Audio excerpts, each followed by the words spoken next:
Muy buenos días, mis amados hermanos, amigos. Dice el versículo 20 de Primera de Pedro capítulo 1. Dice, ya destinado desde antes de la fundación del mundo, pero manifestado en los postreros tiempos, por amor de vosotros. Amén.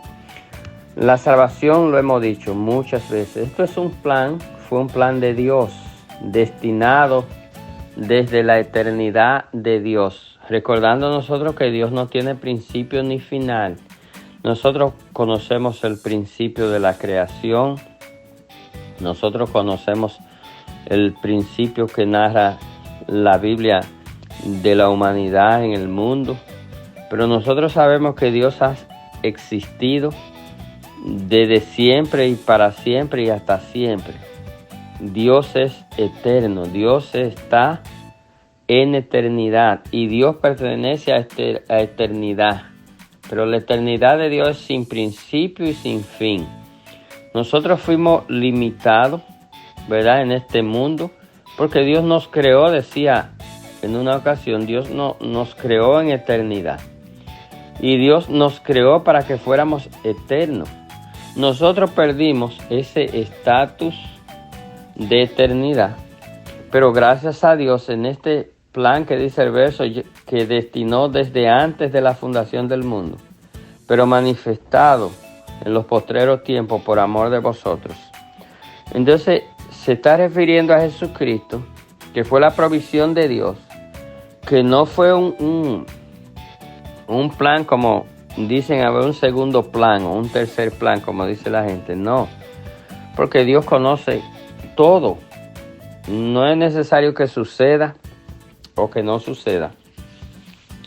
Dios conoce todo. Entonces, Dios, aún creando al hombre, sabía que el hombre iba a fallar, pero Dios quiso crear un ser humano. Dios no quiso crear un robot donde él tuviera que moverlo y hacerlo mover por un botón o por un mouse, como se dice, como una computadora, sino que Dios creó un hombre y le dio las reglas y le dijo lo que debía hacer y lo que no debía hacer. Y nosotros sabemos la historia porque la hemos predicado muchas veces, ¿verdad? Y ustedes han escuchado. El hombre falló y el fallo del hombre nos tocó a nosotros. Esa fue nuestra herencia. Pero Dios no nos dejó así.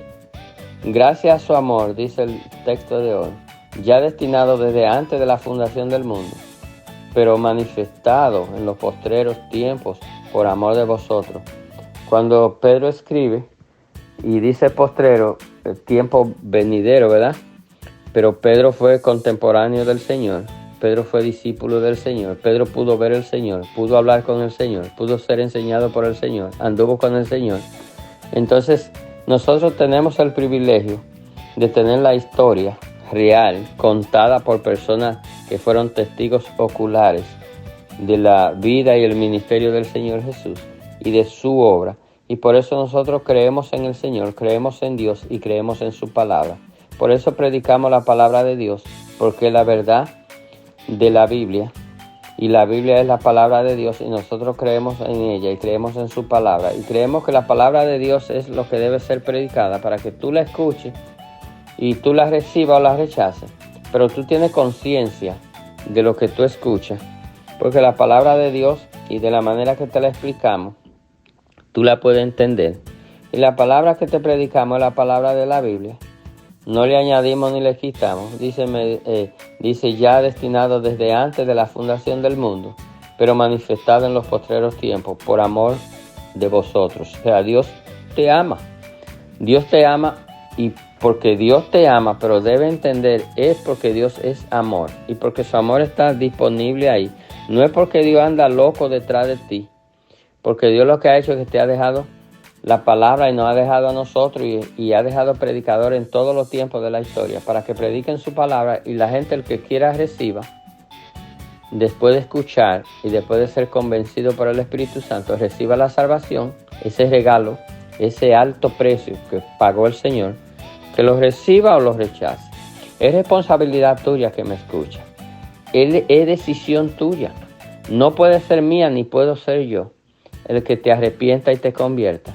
No puedo ser yo el que perdone tu pecado y creo que ningún hombre tampoco porque el asunto no es con nosotros, es con Dios. Es a Dios que tú le debes pedir perdón por tus pecados, entregar tu vida al Señor para que recibas salvación y entonces recibes ese regalo que tú no podías comprar ni yo tampoco. Dios te bendiga en este día.